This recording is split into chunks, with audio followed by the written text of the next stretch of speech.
मंडळींनो, दिवसभराच्या कामावर सुटल्यावर मग समजला की आज असा फ्रेंडशिप डे.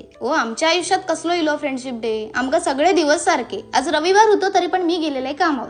तर मंडळींनो, घरा केलाय तर माझं तसं लय मोठं फ्रेंड सर्कल नाही, पण जी काय जीवाभावाची 3 माणसं कमवले ना मंडळींनो, त्यांचं मात्र न चुकता माका फोन इलो. तर आणि ही 3 माणसं अशी आहेत ना की म्हणतात ना की पायाक ठेच लागल्यावर फुटलेल्या अंगठ्याक हळद लावची लागता आणि तसंच मनाक जखम झाल्यावर ते जखमेर मलम लावचं लागतं. तर ही कामं नाही 3 माणसं अगदी कायम करतात. तर घराकडे इल्यावर ना मंडळींनो, किती जरी दमान इलेला असला ना तरी आजूबाजूची माणसं अगदी मूड फ्रेश करून टाकतात. तर हे रूमच्या बाहेर थोडी उभी राहिलो, सगळ्यांबरोबर मस्त गप्पा रंगले आणि आमच्या चर्चेचा विषय होतो रायगड ट्रिप कधी काढायची. तर ता सगळा झाला, अगदी मूड एकदम चांगलं होतं. म्हटलं ह्या चांगल्या मूडमध्ये काहीतरी चांगला बनवूया.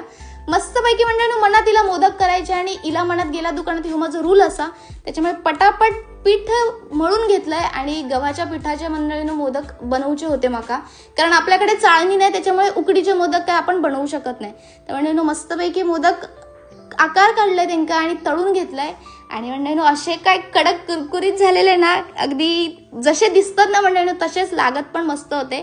तर मंडळींनो, मंथन चालू आहे, खिशात पैसे नाहीत, पण एक गोष्ट हा की जेव्हा पण मला मनापासून एखादी गोष्ट खाऊसारखी वाटतं ना, तेव्हा मी पैसे नाही बघत, कारण काय भरोसा उद्या जगाक होईत की नाही. तर मस्तपैकी जे बनवलेले होते ते तसेच गरम गरम खालाय मंडळींनो, टेस्टला कडक होते. बाकी माझं चालूच राहू त्याला, पण आपण भेटाया उद्या.